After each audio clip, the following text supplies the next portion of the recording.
Welcome to Blowing Solutions Wide Open, where we're talking about all things spiritual, as well as creating new systems in the area of healthcare, finance, government, education, and new environmental practices.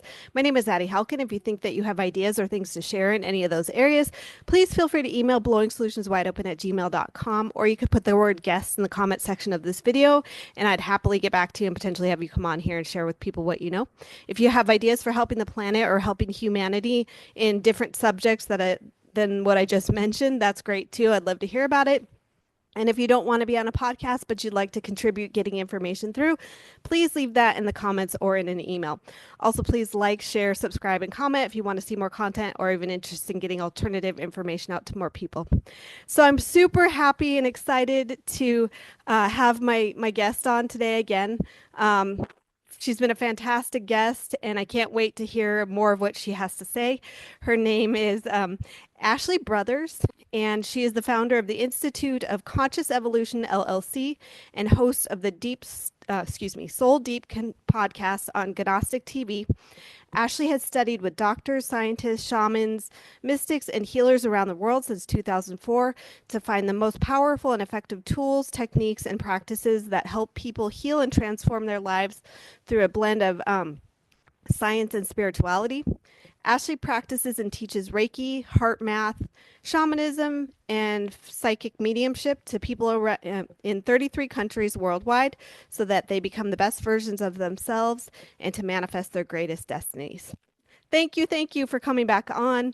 I wanted to kind of kick this off today and just ask if you'd be willing to kind of break down all the different services that you offer so that we have a really clear picture of how you're going about helping humanity. Oh, well, thank you. Yeah. So I have oh my gosh, my brain just went boop. I know Well, because you do a lot. life coaching for one, because like a lot of times people, they're too close to a problem or a situation and they can't see it clearly. And just to have somebody look at it with fresh eyes, or even going in with their intuition to look for things that might be problems and solutions in both ordinary and non-ordinary reality, because this is where if it's only all spiritual, people might spiritualize toxicity, they might spiritualize unconscious habits or toxic relationships and call them soulmates or past life lovers or soul contracts, when it's just a subconscious, unconscious pattern that they keep perpetuating. So I look at it from sort of both sides of the fence. I let people share what's weighing on their hearts, and I get to see, is this truly a spiritual thing that needs some sort of healing, either something energetically removed or restored to put them in alignment with what they're trying to manifest? Do they need to change their diet? Do they need to change their habit? Do they need to get rid of a toxic relationship? Do they need to feng shui their house? So I sort of call it life coaching, but it can also be spiritual counseling too. If people just want to look at their life through a spiritual lens, they've gone to every doctor and therapist on the planet, but they didn't give them any tools. And so that's one of the things that I found for myself when I was recovering from depression and anxiety and PTSD, is none of the therapists ever gave me a tool to change my physiological response to stress. So I sort of like, again, look at people's different problems and situations from these two different lenses of science and spirituality and go, what do they need? And if I can't provide it, then I refer them out to other people or professionals of some kind. Um, but I look at my own toolbox. Do I have something in my arsenal, either the advice or the tool itself, to change their habits, change their life, change their beliefs, their mindsets, what have you? And so life coaching and spiritual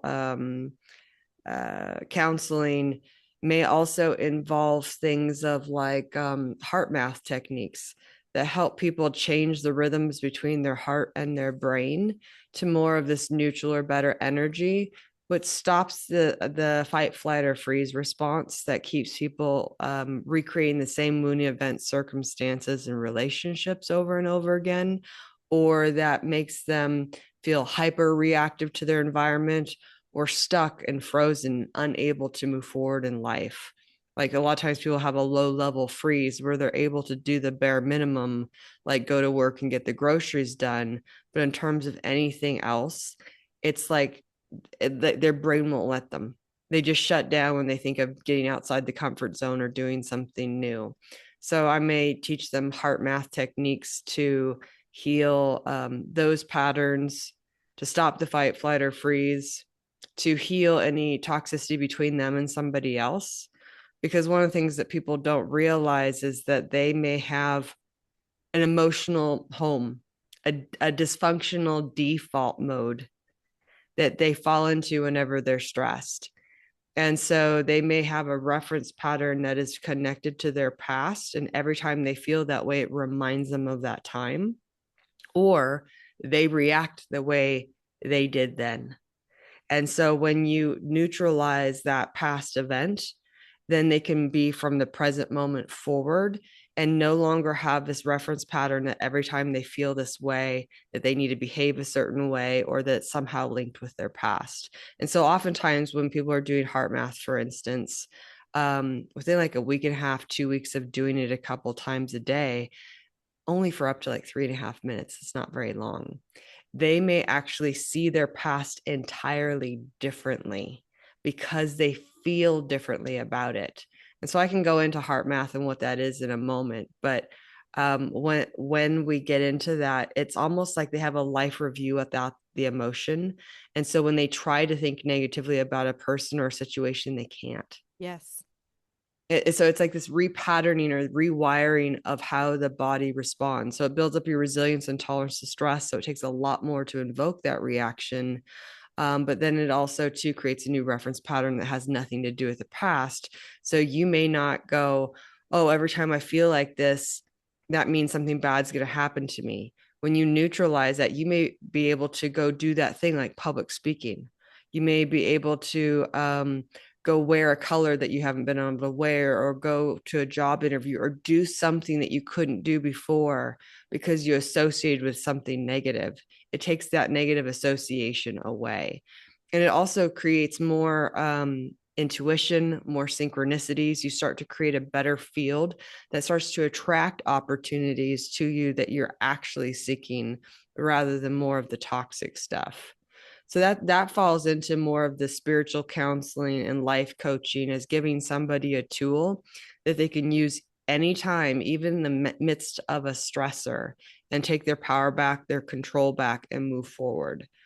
I also do a combination of energy healing that may include Reiki and different shamanic practices like soul retrieval, extraction, chakra cleansing and balancing, illumination, cord cutting, things like that.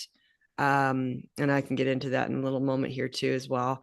But also mediumship and tarot cards. So a lot of times people will send me their questions in advance. And what I will do is I will connect with my guide or their higher selves, their guides, and give them answers to their questions. And it could be solving a problem, talking about health issues. It could be connecting with a loved one who has passed.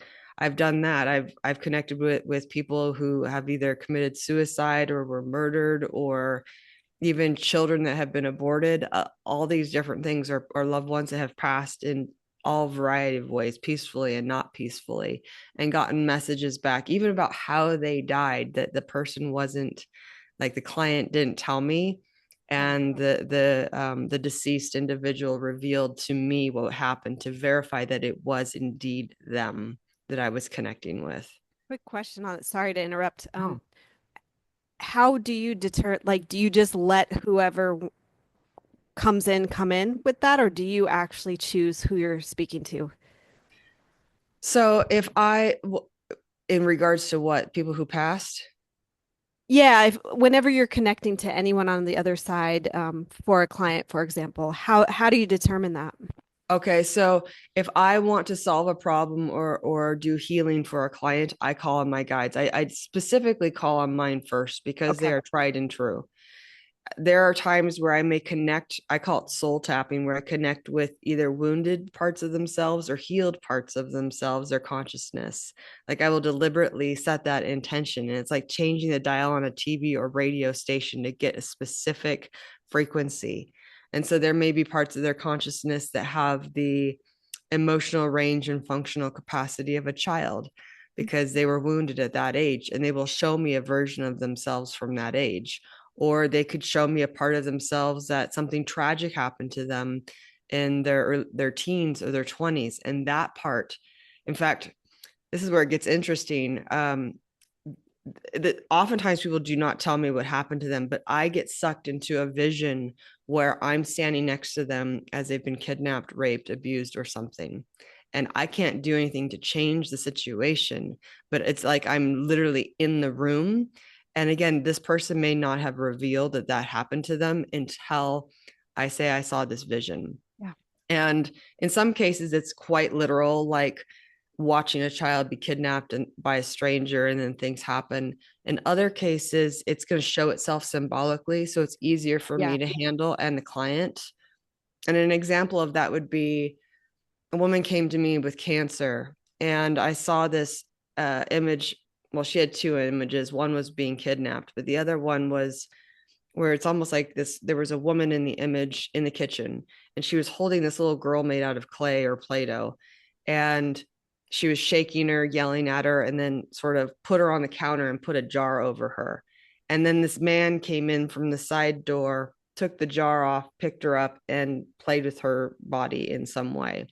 And so the interpretation was that the mother was verbally abusive, locked her in her room, and the stepfather came in and molested her while she was in there. And that it did indeed happen. Yeah. And so there are other times I can't discern really what happened. I'll sense something going on in their back, and I'll get a picture of a horse in a snow globe, and they'll be like, "Oh, I fell off my horse in the middle of winter." And I'm like, "Oh, okay. So that's, you got a back injury that way." So sometimes it shows itself quite literally, and other times it will show itself symbolically. And if a person is really good about it, they'll be able to interpret it correctly, but if they can't, they just tell the client, "This is the imagery I see. What do you make of it?" Yeah. Right. Interesting. And so when it comes to loved ones that have passed, usually people will identify, "I want to connect with X, Y, and Z. I want to connect with this person." And they may or may not tell me anything about their life or how they passed. Mm-hmm. And God bless it, I get the joy of like going, "Okay, I got to tune in, dial into that person and see if I can pick them up." And it's not always the case. Right. Sometimes they've moved on, sometimes they've reincarnated, sometimes they are just not available for whatever reason. Yeah. Um, and so, yeah, so I do a variety of all these different things. I also teach everything that I do. I teach mediumship, I teach tarot cards and divination using tons of different objects. I teach chakra cleanse and illumination, how to help loved ones that are passed. I help them actually through the dying process. I've taught that as well. I've also been with people as a death doula at the end of their life, to help them transition. I also teach soul retrieval, indigenous alchemy, and a long list of other things. So I'm sort of this mixed bag, and people can find out all the things on my website that I do. Yeah, I think that that's like probably at least for me, the most effective way to work with people is to have a whole bunch of tools. But there are some people who are just really good at one or two things and they perfect that, and that's great too. It's just I kind of relate better with the way you are, where it's whatever, you know, comes in for that client. So that's great. Yeah. I do have a question for you.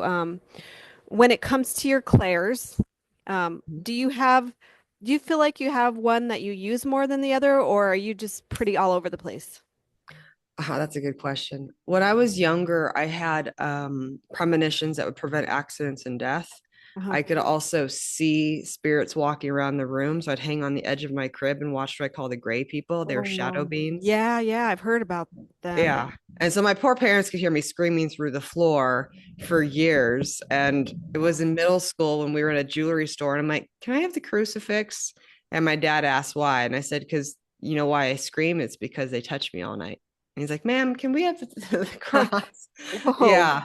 And Whoa. so I see, I hear, there's clairsentience. So I pick up other people's emotions, their thoughts, and I can interpret them.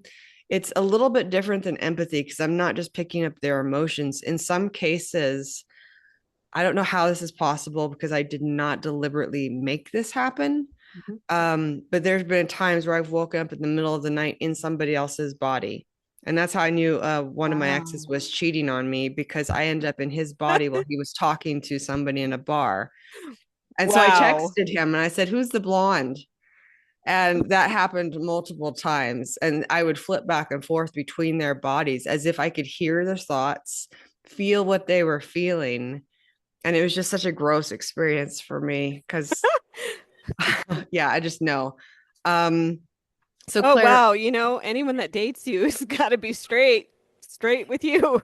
well, there's been a couple that have been pulled the wool over my eyes, but then when I was willing to see the truth, Yeah. then I was able to, really, that was the part. I had to be really wanting to see the truth for what it was. And when I did, then it was just like all laid open, Yeah. no matter what. But if I wanted to lie to myself, there have been times where I have and I could. Very Just interesting. and so, this is where you have to be detached from the outcome and be willing to see the truth rather than what you want to see.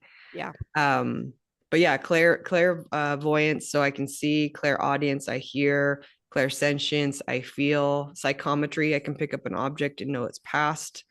Hmm.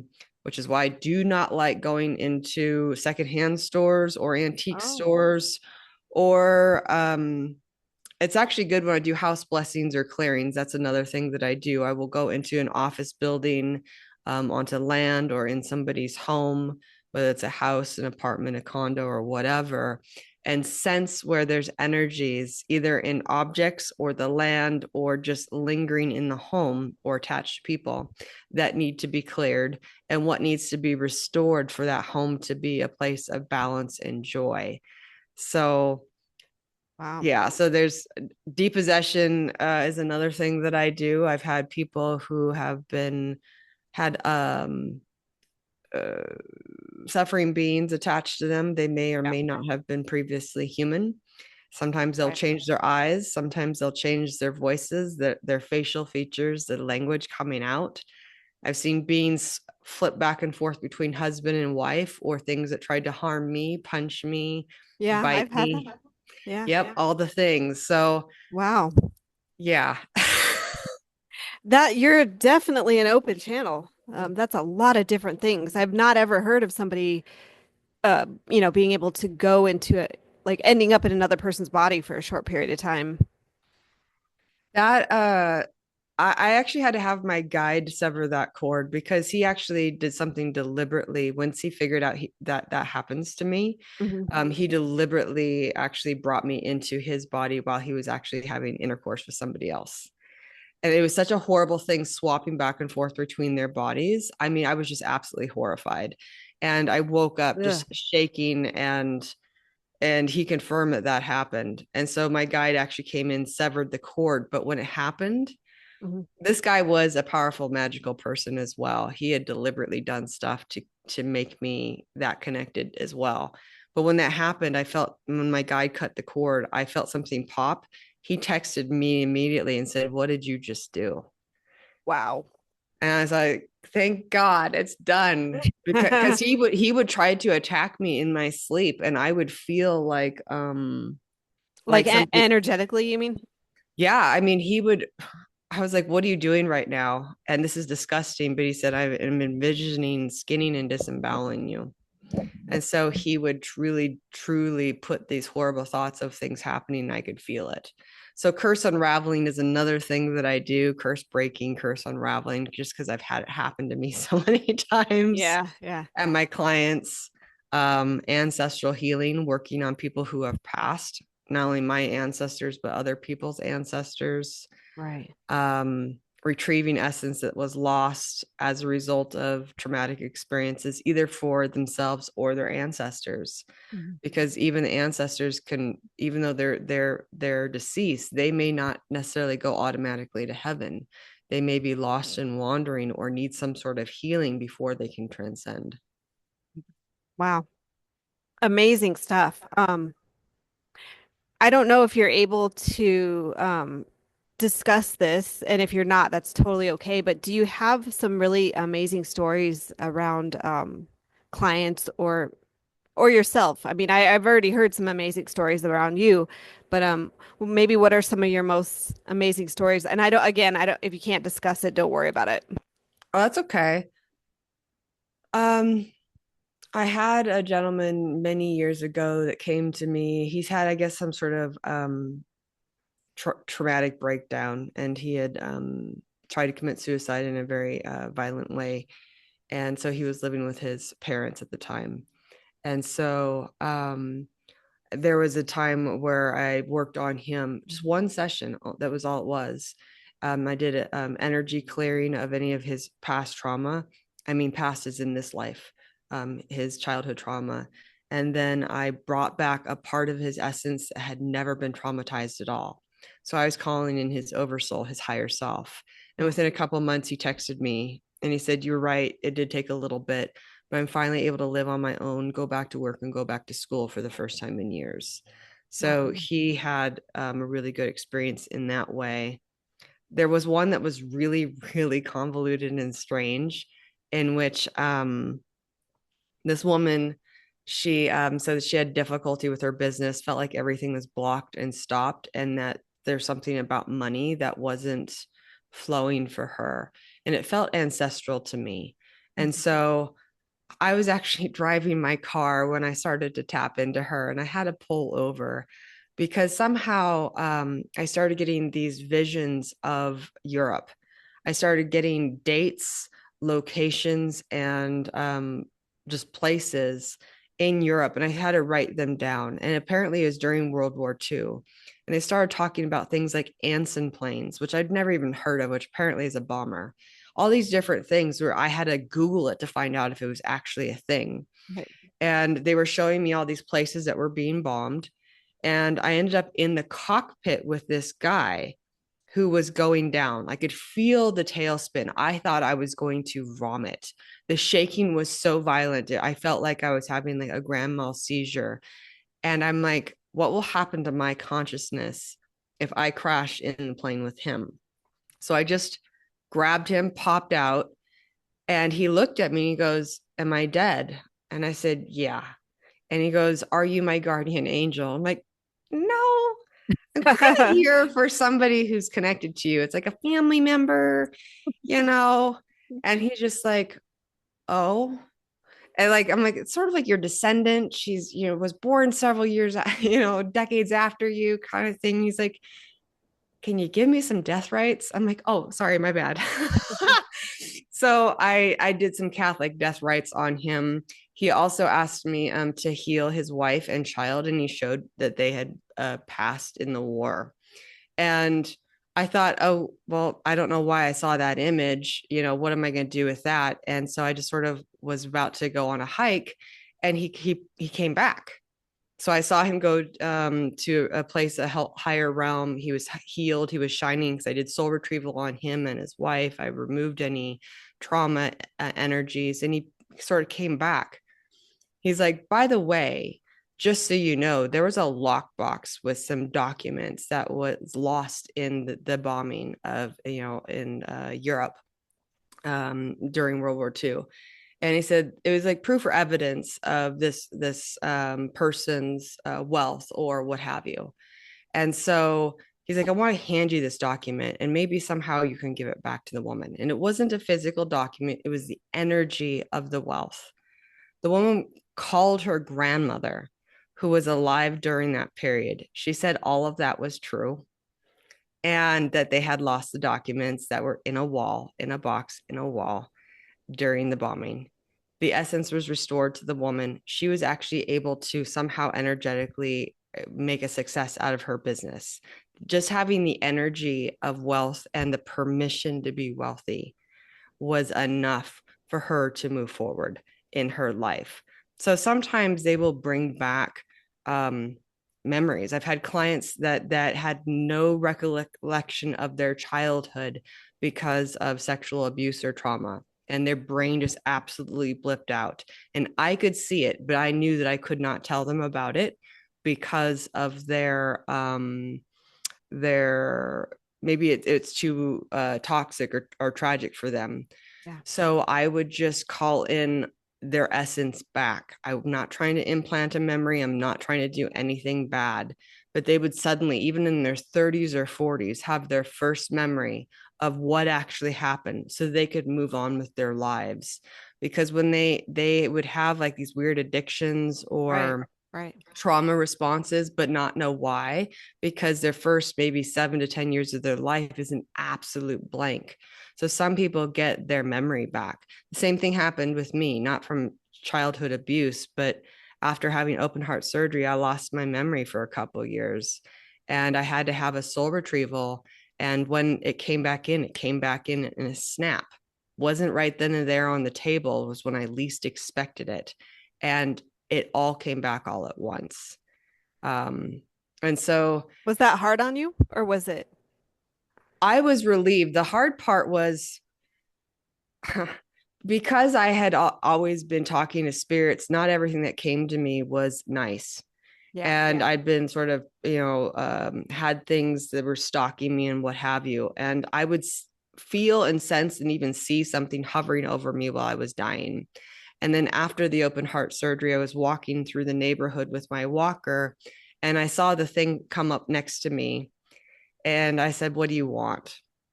He says, "You are so fascinating to me." He's like, "You're not like a typical simpering human that just gives up. You struggle so beautifully." And I'm like, ugh. He's like, "You just keep fighting." And I told him to go away, and he did. And I thought he left, but he actually went into me. So it was 11 days after my open heart surgery that all of a sudden my memory was gone.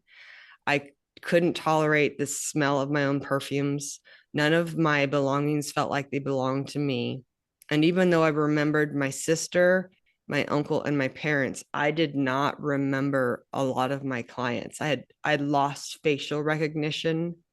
I couldn't read. I couldn't do basic arithmetic. All of my gifts and skills were gone. I cut off my hair. I did not recognize myself in the mirror. I mean, I just felt like a man actually for Right. the Right. next 2 years. And I felt like my eye holes were way up here. Like I was sitting in the back seat of the car and I had an absolute disdain for humanity. And so when I finally went for a healing, it was because somebody else reminded me that it was an option. Like I forgot about my gifts and skills that I spent years training with. And my teacher did a healing on me. And she's like, are you aware that something's with you? And I said, yes, he calls himself death. And she's like, no, he's something else. So she removed him and restored my consciousness so that that thing was not running the ship. Yep. And it took a little while to fully integrate, but I heard like a snap and I just had this awareness. I'm like, oh, am I back? And I went to work that day. I was a massage therapist for a chiropractic doctor at the time. And I went to work and I laughed for the first time in like 2 years. And everybody turned around and looked at me and they said, "Where have you been? Wow. We don't know who's been in your body, but it wasn't you. And you've been scaring everybody." Oh, And, man. and so we would refer to that as a walk in. Right. That's what I was going to ask. I was just about ready to ask you, was that a Yes. walk-in? Yes, and I've met walk-ins before, and oh my God, there's some I've been able to clear because they're temporary, and others that they've literally booted the soul. Well, can I ask you, do you ever think that it's a mutual agreement between the two? In a lot of cases, I have clients that are so miserable that they wish their lives away. Yeah. Okay. And so when they do that, I've had clients that they want cheap power. So they will ask their soul to be taken out and something to be put in. Oh. I had a young lady who asked, who told me that she had been cursed by a classmate in spiritual studies. And I said, and my guide said, no, no, no, no. She asked her soul to be taken out and something be put back in. So when I confronted her, she said, she admitted that. And she said she asked for 12 Egyptian goddesses to be put in her. So now she had 12 voices. And so I have a lot of people that will trade their soul for something. My ex, one of them had asked his soul to be taken out and to be made into a necromancer. And he would always have these black orbs go into him and then have this sudden like look on his face like he hated me. And Mm-hmm. that's when all the darkness would come through. But there's some people that they asked for satanic rituals. The husband and wife, where the thing was flipping back and forth, the husband had actually done a satanic ritual years before, and he believed he needed the being to be with him to protect him because it was fierce and ragey. And as a former veteran soldier person, he thought that that kept him safe. So a lot of people will make deals with dark things for protection or power, or so they don't feel weak or insecure. And when that happens, there's nothing I can do because that thing will look at me going, this thing's mine. And the retaliation Yeah. that happens to me is so significant. Like either pain or like things breaking, glasses shattering, things happening because of the retaliation, because they made an agreement. Would you say that in those cases, the only way you can do anything is if the original soul agrees to reverse it? Yeah, so the ones that are like having the half in, half out things, they're still mostly present. The ones where they've done like a pentagram on the ground and the soul has left, in fact, the people that are around them, they've seen the person actually physically die, and then they'll beg whatever was there to bring it back, and they'll sit back up, but the original soul's gone. Wow. And so I've met some healers that are walk-ins, and they remember at age 4 or 10 when the original soul has left. And I can usually tell when I meet them because I'm like, oh, like I can see Yeah. that there's something else that's there. Right. And like I said, 50% of the time it's something pleasant, other times it's not. I mean, I've literally had classmates come running and go, Ashley, Ashley, Ashley, come see so and so. And I'll look at them, I'm like, who are you? I'm blah blah blah blah. And it's like this alien being. I'm like, fantastic. And I have to find a way to get the thing out and get my friend back in, type of thing. That's happened a few times with this one person in particular, but it's not so it just depends on how big of a connection, how deeply into ritual, or how powerfully they have pushed themselves out and asked for something to come back in. Because I will admit that there was a time in my life where I had wished my life away, and now I'm very I treat my body and my soul as very precious now, because I probably just left that opening not only for soul loss, but also for something opportunistic who was more interested in my life or my body than I was. Do you find that I mean, I know I find this, that it's you will always be forever not bored in this industry because it's always something new, constantly. Yes, well, I would say you wouldn't be bored, but there might be times where a person will experience compassion fatigue, Oh, yeah, definitely. because there's certain things where there's learned helplessness, and some people just enjoy, having somebody take care of them and baby them and do Hmm. certain things. And I'm like, no, there's a certain time where you have to stop cursing yourself, Yeah. stop, expecting to put a band-aid over the bullet hole with the bullet still in it, because oftentimes we need to change our diet, we need to change our habit, we need to make some things, and it's not fun or comfortable. There's going to be times, especially stopping addiction, where we have to participate in our own healing, growth, and evolution. And I've had some people really pissed and go, can't you just wave a magic wand? And when I said, no, I can't, they said, then just take the rest of my soul out. And I said, you can keep wishing your life away, but I'm not going to kill you one way or another. I don't need that karma. Yeah. Yeah, no. I had 5 people in a row when I lived in Sedona for 3 years. I had 5 people in a row go, "Can you take souls out?" I'm like, I don't do that. Wow. But there are some traditions where sorcery is just a normal course of life. Like they have entire wells filled with clay figurines that have like little pins stuck in them or what have you, because they just think that the karma goes to the person who requested it. And so they just do whatever's asked of them, whether that be a love spell, a death spell, or whatever. And they just think energy's energy. They don't label it as good or bad or moral or immoral, and they just do it. It's been Mhm. around for forever, using effigies in that way to either curse or repel or harm or bind or do whatever. But I'm just like, yeah, I'm not going to mess with any of that That stuff. kind of reminds me of some of those shops you can go to where they basically tell you they sacrifice an animal to remove your curses, which I don't get the correlation there at all, but Well, in some cases, there are some traditions that do the animal sacrifice, but they will actually eat the whole animal. They will bless the animal first. They will treat it really kindly until it passes, and it's not some scary passing. It's probably more humane than our beef or chicken industry, to be honest. oh yeah, yeah, that thing is terrible. Oh yeah, I mean they are so kind, so loving, and it's such a silent, peaceful passing for the animal because they don't want trauma imbued into anybody else. And so the cultures that actually do animal sacrifice the right way, they do it in such a peaceful, loving, ceremonial way that the animal doesn't suffer. And then the food of the animal is actually, or the flesh is actually dispersed as a form of healing for anybody who's present. So it's not as gory as we make it out to be. I just don't I guess I just don't correlate the two. For me, I'm like, why is that necessary for somebody else's healing? I think is why I don't get it. Well, we sacrifice plants, which they're now finding are sentient beings. Yeah, that's true. That is true.